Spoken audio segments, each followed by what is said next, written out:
सरकारी कम्पनीसँग 70,000 टन मौजदात हुँदा पनि किसानले पाएनन् रासायनिक मल। कान्तिपुर समाचारमा आज 9औं अन्तर्राष्ट्रिय योग दिवससँगै सङ्गीत दिवस नेपालमा पनि मनाइँदै फौजदारी अपराधका पीडितलाई राज्यकै व्यवस्था, आफ्ना कमजोरी ढाकछोप गर्न खोज्दा मन्त्री र कर्मचारी बीच द्वन्द्व बढ्यो। नेपाल आयल निगमले हवाई इन्धनको मूल्य घटायो। सवारी दुर्घटनामा आन्तरिक मामिला तथा कानुन मन्त्री समेतको निधन भएपछि सुदूरपश्चिम प्रदेशमा आज शोक बिदा। अन्तर्राष्ट्रियमा भारतीय प्रधानमन्त्री नरेन्द्र मोदी अमेरिका भ्रमणमा र खेलकुदमा पोर्चुगली क्रिस्टियानो रोनाल्डो बने राष्ट्रिय टिमबाट सर्वाधिक 200 क्याप जित्ने विश्व कीर्तिमानी खेलाडी। नमस्कार, अब मुख्य समाचार। कर फर्च्योट आयोगका पूर्व अध्यक्ष लुम्बध्वज महत सहित 3 जनालाई जनहित 9 वर्ष कैद सजाय, 12 अर्ब 31 करोड बिगो र जरिमाना भराउने विशेष अदालतको निर्णय। आज विश्व योग दिवस। नियमित योगले मानसिक शान्ति र रोग प्रतिरोधी क्षमताको विकास गर्ने विश्वास। विश्व सङ्गीत दिवस पनि आजै। सञ्चालनमा आएको 6 महिनापछि पोखरा विमानस्थलमा आज पहिलो अन्तर्राष्ट्रिय उडान हुँदै 120 पर्यटक सहित चिनिया जहाज आउने।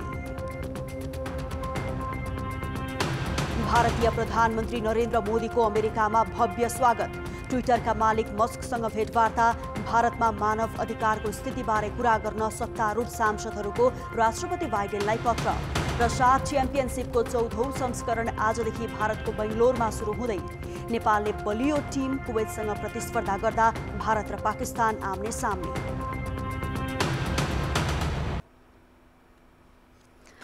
मानवताका लागि योग भन्ने नारासहित विश्व योग दिवस आज नेपालमा पनि मनाइँदैछ। पूर्वीय दर्शनमा महत्त्वपूर्ण मानिने योगको अभ्यासले शारीरिक र मानसिक शान्ति दिने विश्वास गरिन्छ। आज काठमाडौँको नारायण चौर, शङ्खमूल, धुम्बाराही लगायत देशका विभिन्न स्थानमा बिहानैदेखि योग अभ्यास गरिएको छ। योगको महत्त्व र सचेतनाका अरू कार्यक्रम पनि हुँदैछन्।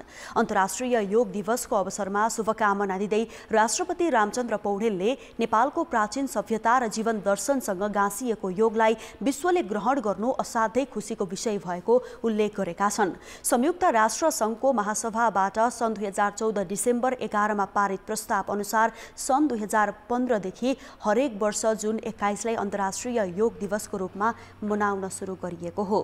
काठमाडौँमा मनाइँदै गरेको योग दिवसमा प्रधानमन्त्री पुष्पकमल दाहाल पनि सहभागी छन्।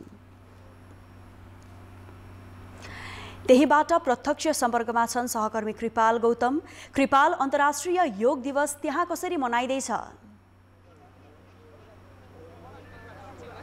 हजुर अश्विनी, यतिखेर हामी काठमाडौँको नक्सल स्थित नारायण चौरमा छौँ भने तपाईँ मेरो पछाडि देख्न सक्नुहुन्छ। यहाँ चाहिँ सर्वसाधारणहरू सबै जम्मा भएर योग गरिरहेका छन् अश्विनी। र योगले चाहिँ शारीरिक मात्र नभएर मानसिक मात्र नभएर आध्यात्मिक रूपमा पनि मान्छेलाई चाहिँ स्वस्थ स्फूर्ति बनाइराख्ने विश्वास लिएको छ र यसको एकदमै फाइदा छ भन्ने विश्वास लिएको छ अश्विनी।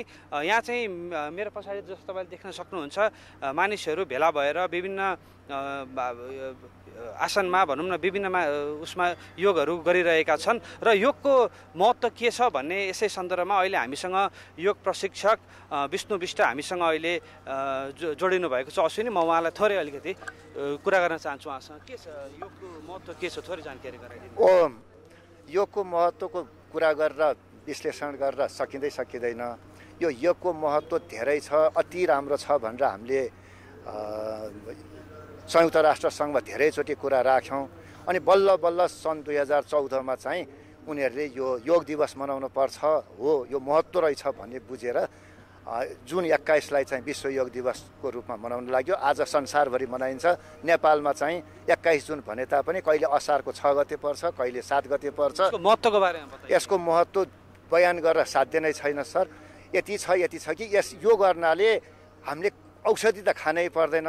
अनि यसको शारीरिक त्यत्तिकै बनोट त्यत्तिकै राम्रो हुन्छ, मानसिक त्यत्तिकै राम्रो छ, आध्यात्मिकलाई पनि यही चाहिन्छ। त्यसमध्येमा पनि यो अहिले गरिरहेको सूर्य नमस्कार आसन मात्रै हाम्रा बच्चाहरूले वा हामीले गऱ्यौँ भने मलाई ग्यारेन्टी छ औषधि खान पर्दैन। शारीरिक, मानसिक, आध्यात्मिक भयभरको यहाँ आउँछ। हाम्रो पैसा विदेश पनि जाँदैन, हामी अस्पताल पनि जान पर्दैन। सिर्फ यति मात्रै गरिदिए पनि पुग्छ। र धेरै लामो समय पनि नलिउँ म यहाँ अनुरोध गर्छु। यसले चाहिँ कुन कुन उमेर समूहले योग गर्न मिल्छ? सबैले मिल्छ कि के मिल्छ? यसले उमेरले बार राखेको छैन। पुस्तकमा र हाम्रा ऋषिमुनिहरूले बताएअनुसार वर्ष 8 देखिको स्कुल पढ्ने बच्चाहरूले सूर्य नमस्कार गरेर स्कुल पठाइयो भनेदेखि न उसलाई ट्युसन राख्नुपर्छ न उसले औषधि खानुपर्छ।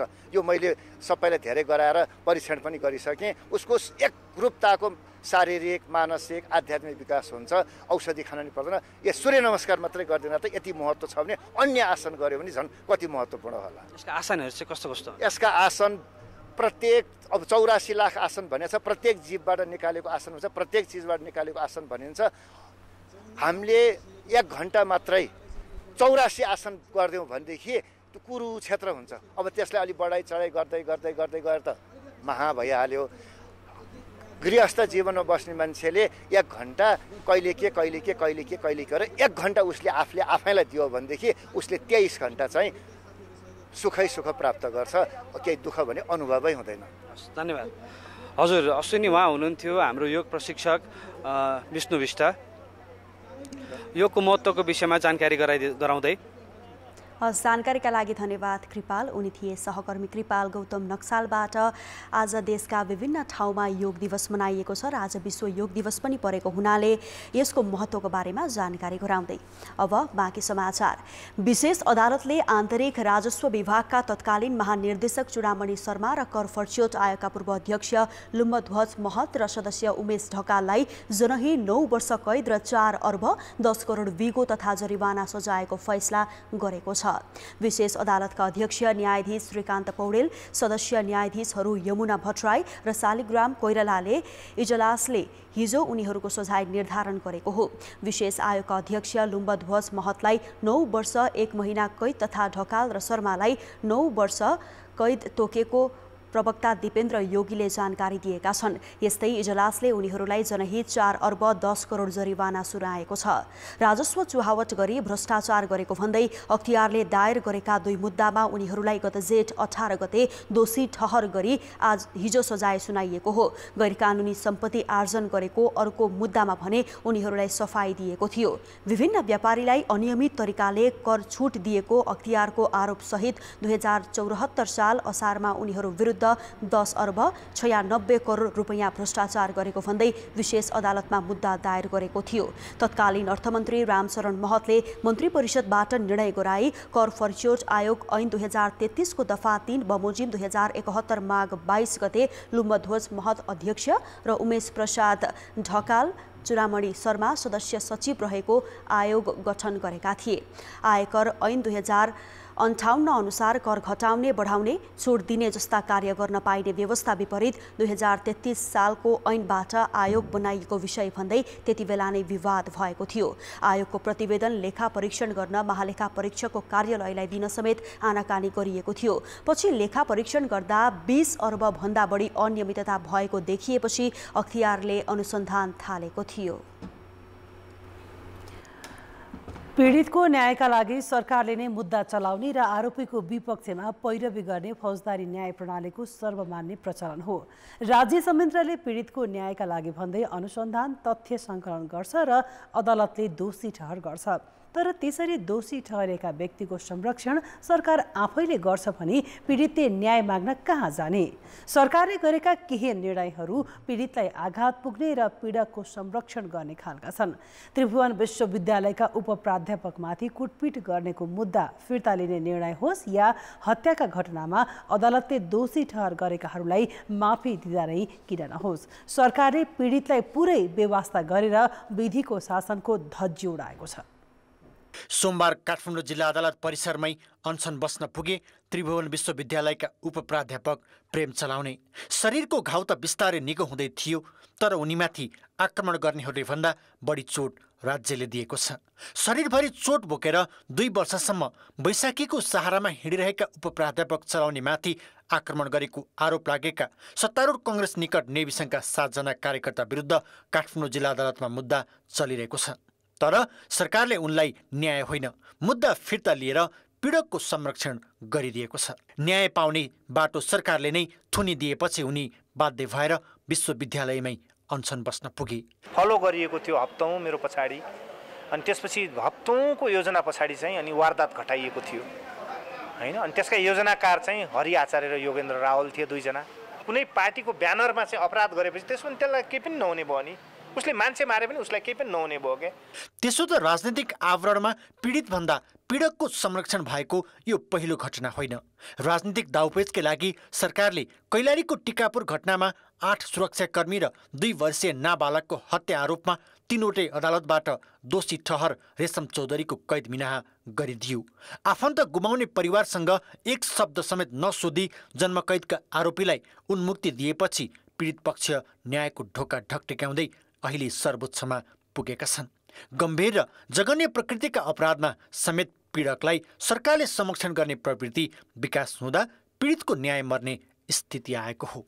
राज्य अपराधीहरूलाई संरक्षण गर्न चाहन्छ, पीडितलाई संरक्षण गर्न चाहँदैन। राज्यले चाहिँ के भन्दाखेरि चाहिँ जुन परिपालना गर्नुपर्ने हो, अन्तर्राष्ट्रिय मूल्य र मानवाधिकार मूल्य र मान्यता, कानुन शासनको चाहिँ के भन्दाखेरि अवधारणालाई जुन आत्मसात गर्नुपर्ने हो, राज्यले चाहिँ यो गर्न सकेको छैन। अहिले नेपालका कारागारमा 26,000 कैदीबन्दी छन्, तर सरकारले हरेक वर्ष गणतन्त्र, संविधान दिवस लगायतका अवसरमा दिने कैद मिनाहा र माफीमा समेत राजनैतिक प्रभाव भएकाहरूको मात्रै वर्चस्व छ। गत जेठमा कैद मिनाहा पाउनेमा मात्रै 12 जना हत्याका सजाय तोकिएकाहरू थिए। संविधान र कानुनले मुद्दा फिर्ता र कैद मिनाहा विशेष परिस्थितिमा मात्रै कल्पना गरेको छ, तर त्यसले पीडितलाई न्यायको अनुभूति गराउन सक्नुपर्छ। कम्तीमा चाहिँ माफी मिनाहाकै बारेमा विचार गर्ने रहेछ भने समानताको आधारमा, विवेक सम्मत आधारमा, औचित्यको आधारमा निर्णय गरेको हुनुपर्छ, गरेको देखिनुपर्छ। पीडितले सहन सक्ने, चित्त बुझाउन सक्ने किसिमको निर्णयबाट मात्रै कुराहरू निर्णय गर्नुपर्छ। नत्र भने पीडितको चाहिँ आँसुमाथिको राजको रूपमा हामीले माफी वा मिनाहा वा मुद्दा फिर्ताको अधिकार प्रयोग गर्नु भनेको राज्यको विवेक शून्यताको परिचायक मात्र हुन सक्छ। राजनीतिक आवरणमा गरेका सबै अपराधले छुट पाउने हो भने कानुन मात्रै होइन, राज्यप्रतिको भरोसा नै टुट्ने जोखिम बढ्छ। पीडित भन्दा पीडकलाई राज्यबाट संरक्षण हुने पद्धति विकास हुँदै जानु सुशासन र न्यायका लागि पनि डरलाग्दो अवस्था हो। कान्तिपुर समाचारका लागि क्यामेरामा रूपक कोइराला र श्याम श्रेष्ठका साथमा रमेश धमला, काठमाडौँ। सरकारको नीति तथा योजना कार्यान्वयन गर्ने दायित्व कर्मचारी प्रशासनको हो, तर नेपालमा राजनैतिक नेतृत्व र कर्मचारी बीचको सम्बन्धलाई लिएर बेला बेलामा बहस हुने गरेको छ। मन्त्रीले कर्मचारीलाई र कर्मचारीले मन्त्रीलाई नटेर्ने अनि दोषारोपण गर्ने प्रवृत्ति कायमै छ। पछिल्लो समय सरकारका केही मन्त्री खुलेरै कर्मचारीलाई गाली गर्न थालेका छन्। राजनीतिक नेतृत्व र कर्मचारी बीच सिंहदरबारमा चर्कने द्वन्द्वको सिलसिला निकै लामो छ। 86,000 निजामती कर्मचारीको नेतृत्व गर्ने सङ्घीय मामिला तथा सामान्य प्रशासन मन्त्री अमरलाल मोदी कर्मचारीले आफ्नो आदेश नै टेर्न छाडेको, मागेको विवरण पनि नदिएको तथा खटाएको ठाउँमा नगएको भन्दै कर्मचारीसँग असन्तुष्ट छन्। कयौँ ठाउँ रमाना लिएका, कयौँ ठाउँ चाहिँ सरुवा भएका नलिने, दुर्गम ठाउँ नजाँदा भन्दा कानुनी कारबाही अन्तर्गत पनि कयौँ गर्छु, प्रहरी पनि लाएका छु। सरुवा, बढुवा तथा थमौतीका लागि सामान्य तहका कर्मचारीले समेत उच्च स्तरको सोर्स लगाउने गरेको र घुसको प्रस्ताव समेत गरेको कतिपय मन्त्रीले सार्वजनिक रूपमै गुनासो पोख्ने गरेका छन्। अफरहरू विभिन्न ढङ्गले आउँदा रहेछन् होइन, आए। अब त्यसको कारबाही गर्नको निम्ति त यहाँ त कागजी प्रमाण चाहियो नि त, तर त्यस्तो नहोस् भनेर मैले सचेत गराएको छु। तेस्रो मान्छेबाट, दोस्रो मान्छेबाट, नाताबाट, घरबाट, परिवारबाट, जसै यो फोहोरहरू छिर्छ नि त्यहाँबाट आयो होला, कहिले कसैले प्रत्यक्ष पनि आयो होला। के यी मन्त्रीहरूले भने जस्तै नेपालका कर्मचारी राजनीतिक नेतृत्वप्रति असहयोगी हुन् त? कर्मचारीको जवाब पनि भिन्न छ। विद्यमान ऐन नियम नीतिको अवस्थाहरू के छ र त्यसमा कुनै कुरा कार्यान्वयन गर्दाखेरि यस्तो अप्ठ्यारो छ भने यो अप्ठ्यारो छ भनेर पनि स्पष्ट रूपले भन्नुपर्ने हुन्छ र यो सजिलैसँग काम गर्न सकिन्छ भने त्यसलाई सजिलैसँग काम गरेर नतिजा निकाल्नु पनि कर्मचारी तन्त्रको काम हो। यो हिसाबले अब यो नटेर्ने भन्ने त सवालै आउने कुरो भयो। राजनीतिक नेतृत्व र कर्मचारीहरू बीच बेला बेलामा द्वन्द्व हुने गरेको छ। 2067 सालमा अर्थमन्त्री भरतमोहन अधिकारी र सचिव रामेश्वर खनाल बीच विवाद भयो। तत्कालीन वन मन्त्री अग्नि सापकोटा र रामेश्वर खनाल बीच सूर्य संरक्षणको विषयलाई लिएर विवाद देखियो। मातृका यादवले वन मन्त्री हुँदा ललितपुरका स्थानीय विकास अधिकारी डन्डुराज घिमिरेलाई शौचालयमा थुनेर दुर्व्यवहार गरे।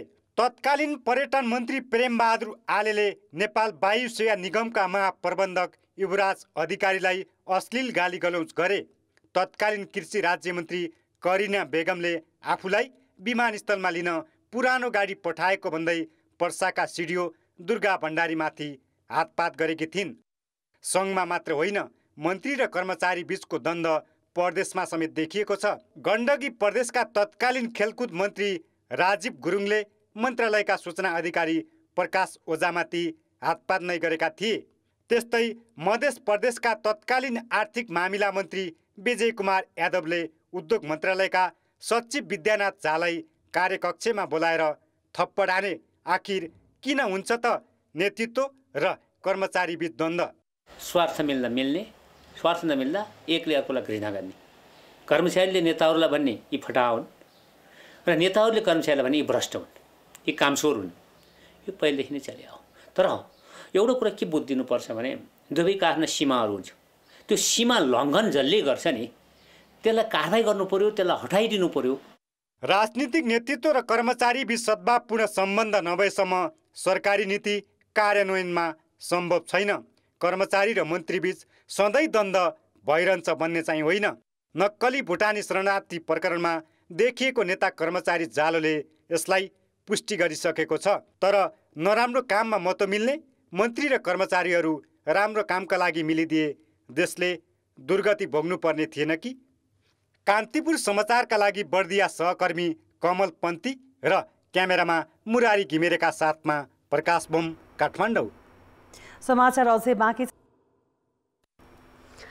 सडक विभागले मेलम्ची आयोजनाको पहुँच मार्ग निर्माण नगरिदिँदा बर्खामा पनि राजधानीमा पानी पठाउने योजना पूरा नहुने देखिएको छ। बर्खामा समेत निरन्तर पानी पठाउने गरी 6.5 करोड खर्चेर आयोजनाको संरचना बनाइएको छ, जस अनुसार गिरानहरू नछिर्ने गरी स्टिलका प्लेट राखेर थिग्र्याउने विधि प्रयोग गरिएको छ भने अर्को स्थानबाट पनि पानी पठाउन सकिने तयारी छ। बाढी र खोलामा धमिलो पानी आउँदा मात्रै बन्द गर्ने र अरू बेला निरन्तर पठाइने मेलम्ची खानेपानी विकास समितिले जनाएको छ। 2 वर्ष अगाडिको साइजको बाढीलाई होइन, त्योभन्दा अगाडि विगतमा आउने गरेको वार्षिक खालको जुन बाढी छ त्यो साइजको बाढी आउँदा एकदमै धमिलो आउँदा हामी बन्द गर्छौँ र अनि धमिलो जब गइसकेपछि त्यहाँ अब एक्सेसले कति सहजता हुन्छ त्यो अनुसार अब पानी चाहिँ सकेसम्म म्याक्सिमम डे चाहिँ हामी पानी पठान्तरण गर्छौँ। तर पहुँच मार्ग निर्माण नहुँदा बर्खामा पानी बन्द गर्ने र खोल्नका लागि आयोजना स्थलसम्म पुग्ने समस्या हुने देखिएको छ। सडक विभागले आयोजनासम्म पुग्न सडकसहित 4वटा पुल निर्माण गरिदिनुपर्ने भए पनि व्यवस्था गरेको समितिको आरोप छ। कृषि सामग्री कम्पनी र साल ट्रेडिङ कर्पोरेसनले गोदाममा करिब 70,000 टन रासायनिक मल मौजात रहेको तथ्याङ्क छ। तर धान रोप्ने समय हुन लागे पनि मल पाउनै नसकेको गुनासो किसानले गरेका छन्। सरकारी कम्पनीले अनुदानमा खरिद गरेको मल सहकारी मार्फत किसानलाई बिक्री गर्छन्, तर सहकारीले समानुपातिक वितरण नगर्दा किसानले मल पाउन नसकेका हुन्। मकै लगाउने समयमा पनि मलको जोहो गर्न नसकेका किसान अहिले धान रोप्ने समयमा पनि मलकै लागि भौतारी रहेका छन्। ठुलो बिउ भइसकेको छ, न खाद पाइरहेछ सरकारबाट, न सिँचाइको सुविधा छ। मल नपाएपछि अब कोपी रोप्यौँ, धान रोप्यौँ, मकै दोर्यौँ, मल छैन। सबै अब बाली नै पैलिसक्यो, बिग्रिँदै गइसकिसक्यो। अनि हामीले कसरी उत्पादन गर्ने? कृषि तथा पशुपक्षी विकास मन्त्रालयका अनुसार करिब 7,000 सहकारीले मल बिक्रीको अनुमति लिएका छन्, तर उनीहरूको अनुदानको मल लुकाएर अवैध तरिकाले ल्याइएको मल महँगोमा बिक्री गरेको आरोप किसानले लगाउँदै आएका छन्। मन्त्रालयले भने सहकारीबाट बिक्री हुने मलमा निगरानी सुरु गरिसकेको र सबै किसानको पहुँचमा पुर्याउने बताएको छ। पनि जीएम र उसको साल ट्रेडिङको पनि त्यहाँको प्रमुख मान्छेलाई यही बोलाएर नै कुराकानी गरिसकेको छु। विभिन्न ठाउँबाट मल प्राप्त भएन भन्ने गुनासाहरू आउन थाले। कतिपय ठाउँमा वितरकहरूले अलि ठिक ढङ्गले नगरेको भन्ने पनि गुनासाहरू सुनिएको छ, आइरहेका छन् मकहाँ। त्यस कारणले तपाईँहरूले चाहिँ तुरुन्तै अनुगमन गरेर भनेर केही ठाउँहरू पनि बताएर उहाँहरूलाई चाहिँ त्यो निर्देशन मैले दिइसकेको छु। अब मन्त्रालयको तर्फबाट छुट्टै पनि हामी गर्ने पक्षमै छौँ। सरकारले चालु आर्थिक वर्षमा मात्र रासायनिक मल खरिदका लागि करिब 38 अर्ब रुपैयाँ विनियोजन गरेको छ। पर्याप्त बजेट छुट्याएर पनि किसानले भने चाहेको समयमा पाउन सकेका छैनन्। नेपालमा वार्षिक 7 लाख टन भन्दा बढी रासायनिक मलको माग छ। अब जनमतमा हाम्रो प्रश्न छ, सरकारी गोदाममा मल हुँदाहुँदै पनि किसानले सहज रूपमा किन पाउन नसकेका होलान्? ए. सहकारीको बदमासी, बी. नियमन अभाव र सी. कमिसनको खेल। जनमतको अन्तिम परिणाम आज साँझ 8 बजेको कान्तिपुर समाचारमा प्रसारण गर्नेछौँ। कृपया NEWS न्युज स्पेस AB वासी टाइप गरी 34001मा SMS गरी आफ्नो मत व्यक्त गर्नुहोला। पूर्वीय दर्शनमा योगको ठूलो महत्त्व छ। अहिले मानिसहरूले योगको महत्त्व बुझ्दै जाँदा यसप्रति आकर्षण पनि बढ्दै गएको छ। योग दिवसको पूर्व सन्ध्यामा बुद्ध जन्मस्थल लुम्बिनीमा पनि योग अभ्यास गरियो। मङ्गलबार बिहानै लुम्बिनी स्थित केन्द्रीय नहर नजिक एउटा ठुलो जमघट भयो। अन्तर्राष्ट्रिय योग दिवसको छेको पारेर नेपालका लागि भारतीय राजदूत नवीन श्रीवास्तव, संस्कृति मन्त्री सुदन किराँती र लुम्बिनी प्रदेश मुख्यमन्त्री दिल्ली बहादुर चौधरी लगायतका उच्च पदस्थ व्यक्तिहरू भेला भएर यहाँ योग गुरु कृष्ण मुरारी गिमालीको निर्देशन बमोजिम सामूहिक योगाभ्यास गरे। कार्यक्रममा उपस्थित सबैलाई योग दिवसको हार्दिक शुभकामना। प्रदेश सरकारको सबभन्दा बढ्ता प्रायोरिटीमा छ निरोगी बनाऊ योग गरौँ भन्ने हामीले अहिले प्रायोरिटीको साथ यसको मुख्य लक्ष्य लिएर अगाडि बढेका छौँ। योगलाई चिकित्सा पद्धति र जीवनशैली मानिन्छ। पूर्वीय दर्शनले आत्मअनुशासन कायम गर्दै स्वस्थ र सकारात्मक जीवन बाँच्नका लागि योगमा जोड दिएको छ। योगले हाम्रो मनलाई स्थिर बनाउने मान्यता छ भने मनमा उत्पन्न हुने विकार तत्त्वलाई दबाउँदै सकारात्मक ऊर्जा विकास गर्न योग गर्नुपर्ने योगाचार्यहरू बताउँछन्। विश्व शान्तिको मुहान लुम्बिनीमा योग गर्न पश्चिम नवलपरासी, रूपन्देही र कपिलवस्तुका 200 सर्वसाधारण माझ थिए। नेपालका लागि भारतीय राजदूत नवीन श्रीवास्तव पनि। मुझे खास खुशी हो रही है कि हम लुम्बिनी में ये कर सके, जो कि भगवान बुद्ध की जन्मभूमि है और एक तरह से भारत और नेपाल को जोड़ता है। ईश्वरको आराधनादेखि शरीरलाई स्वस्थ र स्फूर्त बनाउन योगले मद्दत गर्ने यसका अभ्यासकर्ताहरू बताउँछन्। आत्मा, शरीर तथा मस्तिष्कको शुद्धिसम्म हरेक ठाउँमा योगको आवश्यकता बन्दै गएकाले अहिले योग समय सान्दर्भिक भएको सहभागीहरूले बताए। कान्तिपुर समाचारका लागि मनोज पौडेल, लुम्बिनी, रूपन्देही।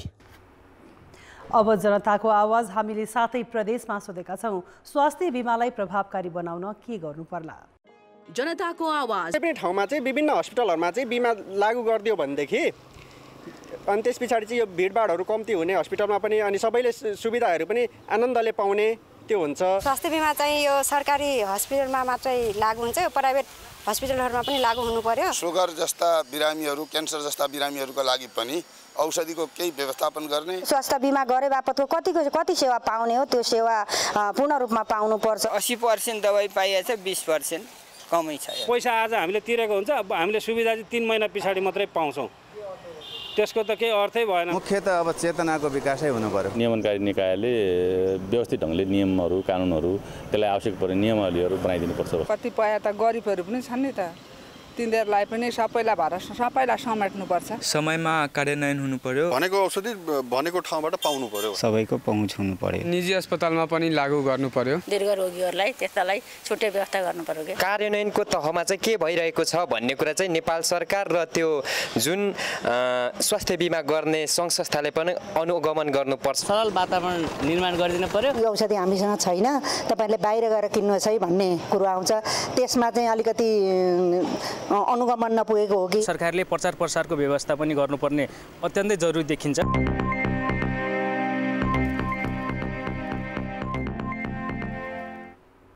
सुदूरपश्चिम प्रदेशका आन्तरिक मामिला तथा कानुन मन्त्री पृथ्वी बहादुर सिंहको सवारी दुर्घटनामा मृत्यु भएपछि सरकारले आज शोक बिदा दिएको छ। डडेलधुराबाट बझाङ जाने क्रममा हिजो भएको दुर्घटनामा घाइते मन्त्री सिंह, उनकी पत्नी अमृता र भाउजू जया देवीको उपचारकै क्रममा मृत्यु भएको थियो। हिजै बसेको प्रदेश मन्त्री परिषदको बैठकले घटनाप्रति दुःख व्यक्त गर्दै आजका लागि शोक बिदा दिने निर्णय गरेको हो। बझाङ प्रदेश सभा कबाट विजय सिंह नेपाली कङ्ग्रेसका नेता पनि थिए। घटनामा घाइते भएका मन्त्री सिंहका पिएसओ प्रहरी हवलदार दीपक भण्डारी र गाडी चालक धर्मराज जोशीको कोहलपुरमा उपचार भइरहेको छ। आर्थिक र अन्तर्राष्ट्रिय समाचार अझै बाँकी छन्। अर्थ र विकास सञ्चालनमा आएको करिब 6 महिनापछि पोखरा विमानस्थलमा पहिलो पटक अन्तर्राष्ट्रिय उडान हुने भएको छ। असार 8 र 9 गते पोखरामा हुन लागेको नेपाल चाइना फ्रेन्डसिप ड्रागन बोट फेस्टिभलको अवसर पारेर आज चीनको छेन्दु तियान्फू अन्तर्राष्ट्रिय विमानस्थलबाट पोखरा विमानस्थलमा चीनको सिचुवान एयरलाइन्सले चार्टर फ्लाइट गर्न लागेको हो। ड्रागन बोट फेस्टिभल दक्षिण एसियामै पहिलो पटक हुन लागेको हो। उक्त उडानबाट राष्ट्रिय सभाका अध्यक्ष गणेश प्रसाद तिमल सिन्हासहित 120 जना आउनेछन्। नेपालमा पर्यटकको अफ सिजन सुरु भएको समयमा हुन लागेको यो फेस्टिभलले पर्यटक आगमन बढ्ने अपेक्षा गरिएको छ। यो कार्यक्रम अहिले तपाईँ देख्न सक्नुहुन्छ, बेसगरी उत्साह छ, पुरै पोखरा रङ्गीचङ्गी भएको छ ड्रागन फ्रुट फेस्टिभललाई लिएर। र मलाई लाग्छ यसले चाहिँ एउटा छुट्टै जुन माहौल छ त्यहाँ, स्पेसली पहिलो फ्लाइट जुन ल्यान्ड हुँदैछ त्यसलाई लिएर पनि त्यहाँका पर्यटन व्यवसायीहरू उत्सुक छन्। पक्कै पनि यसले चाहिँ त्यहाँ एउटा सकारात्मक ऊर्जा थपेको छ र यो फेस्टिभलपछि त्यहाँ चाहिँ स्पेसली चिनिया पर्यटकहरूको आगमन उल्लेखनीय रूपमा वृद्धि हुनेछ भन्ने मैले आशा लिएको छु। चीनको ऋण सहयोगमा बनाइएको पोखरा विमानस्थलको गत जनवरी 1 मा उद्घाटन गरिएको थियो। हरेक वर्ष 1,50,000 को हाराहारीमा चिनिया पर्यटक नेपाल आउने गरेका छन्। कोरोनाका कारण चीन सरकारले लगाएको प्रतिबन्धका कारण रोकिएको चिनिया पर्यटकको नेपाल आगमन यो फेस्टिभलपछि बढ्ने अनुमान छ। त्यस्तै भारतीय पर्यटक आकर्षित गर्न नेपाल पर्यटन बोर्डले आज नै पोखरामा अन्तर्राष्ट्रिय योग शिविरको आयोजना पनि गर्दैछ। अब अन्तर्राष्ट्रिय समाचार। भारतका प्रधानमन्त्री नरेन्द्र मोदी अमेरिकाको 3 दिने राजकीय भ्रमणका लागि न्युयोर्क पुगेका छन्। भारतीय समयअनुसार राति 10 बजे न्युयोर्क पुगेका मोदीलाई विमानस्थल तथा उनी बसेको न्युयोर्क प्यालेस होटलमा प्रवासी भारतीयहरूले भव्य स्वागत गरेका थिए। न्युयोर्क पुगेको केही घण्टापछि नै मोदीले ट्विटरका मालिक तथा विद्युतीय कार निर्माता कम्पनी टेस्लाका सिइओ इलोन मस्कले मोदीसँग भेटवार्ता गरेका छन्। भेटवार्तापछि प्रतिक्रिया दिँदै मस्कले आफू मोदीको प्रशंसक भएको बताएका छन्। टेस्लाले भारतमा आफ्नो विद्युतीय कार निर्माण कारखाना स्थापना गर्न खोजिरहेको छ। मोदीले व्यवसायी, वैज्ञानिक, अर्थशास्त्री, कलाकार गरी विभिन्न क्षेत्रका करिब 24 जना विशिष्ट व्यक्तिसँग भेट्दैछन्। स्थानीय समयअनुसार बुधबार बिहान मोदीले अन्तर्राष्ट्रिय योग दिवसको अवसरमा न्युयोर्क स्थित संयुक्त राष्ट्र सङ्घको मुख्यालयमा आयोजित योग कार्यक्रमको नेतृत्व गर्ने छन्। अमेरिका बसाइका क्रममा मोदीले राष्ट्रपति जो बाइडेनका साथै अन्य शीर्ष नेताहरूसँग भेट्ने छन् भने संसदको संयुक्त सत्रलाई सम्बोधन गर्नेछन्। यसैबीच अमेरिकाका 75 जना सांसद तथा सिनेटरहरूले राष्ट्रपति जो बाइडेनलाई संयुक्त पत्र पठाई मोदीसँग भारतमा मानवाधिकारको स्थितिबारे कुरा गर्न आग्रह गरेको रोइटर्सले जनाएको छ। उक्त पत्रमा सांसदहरूले भारतमा धार्मिक असहिष्णुता, प्रेस स्वतन्त्रता, इन्टरनेटमाथिको पहुँच र नागरिक समाजका समूहमाथि भइरहेको व्यवहारप्रति चिन्तित रहेको उल्लेख गरेका छन्। 2014मा भारतको प्रधानमन्त्री पद सम्हाले यता मोदीले 5 पटक अमेरिकाको भ्रमण गरे पनि यो नै उनको पहिलो पूर्ण कूटनीतिक सम्मान सहितको राजकीय भ्रमण हो। प्रधानमन्त्री मोदीको भ्रमणमा व्यापार र रक्षा सम्बन्ध मुख्य एजेन्डा रहेको भारतीय सञ्चार माध्यमले उल्लेख गरेका छन्। भ्रमणका दौरान भारतले अमेरिकासँग $3 अर्ब मा 31 वटा MQ-9V सी गार्डियन ड्रोन खरिदको सम्झौता गर्नेछ। समाचार अझै बाँकी छन्। नेपालमा वर्षेनी 60 भन्दा बढी विदेशी र 100 स्वदेशी चलचित्र प्रदर्शन हुने गरेका छन्। चलचित्र जाँच समिति अर्थात् सेन्सर बोर्डले नेपालको कानुन अनुसार रहे नरहेको जाँच गरेपछि मात्र चलचित्र हलहरूमा प्रदर्शनको अनुमति दिने गर्दछ। तर पनि बेला बेलामा त्यस्ता चलचित्रका विषयवस्तु र संवादमाथि विवाद उठ्ने गरेका छन्। आर्थिक वर्ष 2078 र 79 मा भारतीय र अङ्ग्रेजी गरी 56 वटा चलचित्र नेपाल भित्रिएका थिए।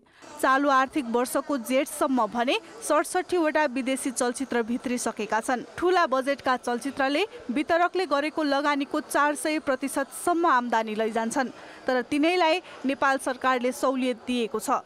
भारतमा प्रदर्शन गर्न नेपाली चलचित्रले 47% सम्म कर तिर्नुपर्छ, जबकि विदेशी चलचित्रले नेपालमा प्रदर्शन गर्दा 1% मात्र भन्सार तिरे पुग्छ। बाँकी रहेको 5% मनोरञ्जन कर र सरकारलाई दिनुपर्ने 13% राजस्व भने वितरकले नै तिर्ने गरेका छन्। चालु आर्थिक वर्षको जेठसम्म सरकारले स्वदेशी तथा विदेशी चलचित्रको कारोबार बापत जम्मा 13.5 लाख रुपैयाँ आम्दानी गरेको छ। यसबाहेक सेन्सर बोर्डले समेत विदेशी चलचित्रलाई सेन्सरमा प्राथमिकता दिने गरेको छ। एक हप्ता अगाडि कम्तीमा सेन्सर गर्ने प्रावधान गरौँ न विदेशी फिल्मलाई भन्दाखेरि यहाँका शासकहरू मान्दैनन्। भारतीय हस्तक्षेप उनीहरूले थाम्न सक्दैनन्। आज तपाईँको 3-4 दिन अगाडि नै तपाईँको टिकट बुकिङ ओपन हुन्छ। अब अहिले टिकट बिक्री भइसकेको छ। अब यसरी चाहिँ विवाद आयो भने अब त्यो हलहरूलाई कति अप्ठ्यारो पर्छ। त्यस कारणले हललाई पनि सजिलो हुन्छ। सबै कुरा चाहिँ हामीलाई चाहिँ 40-50 दिन उनीहरूले सेन्सरमा लाउँछ भने एक हप्ता अगाडि उनीहरूको गरिदिउँ न, यसले सबैलाई राम्रो गर्छ भन्दाखेरि उनीहरू मान्दैनन्। अगाडि ब्ल्याक एन्ड व्हाइट सिनेमा जब थियो त्यति बेलादेखिको चलचित्र ऐन आजको दिनसम्म लागू भइरहेछ। हामीले चलचित्रकर्मीहरूले कति निर्माताले, कति निर्देशकले, कति कलाकारले कतिचोटि हार गुहार गर्दै बिन्ती गर्न गयौँ कि हाम्रो यो ऐन पास गरिदिनुहोस्। तर अहिलेसम्म चलचित्र ऐन पास भएको छैन। यो किन पास भएको छैन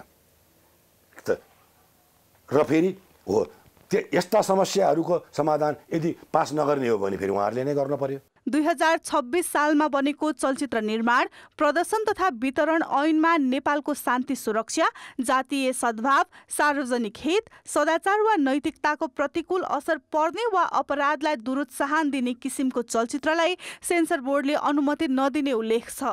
गत वैशाखमा प्रदर्शनको तयारी रहेको नेपाली चलचित्र काँडे तारलाई पनि सेन्सर बोर्डले प्रदर्शनमा रोक लगाएको थियो।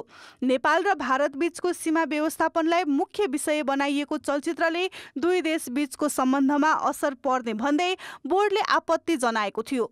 त्यस्ता केही दृश्य र संवाद हटाएपछि मात्र चलचित्रले प्रदर्शनको अनुमति पायो। यस्तै कहिलेकाहीँ सेन्सर बोर्डलाई नै छल्ने प्रवृत्ति पनि बढेको छ।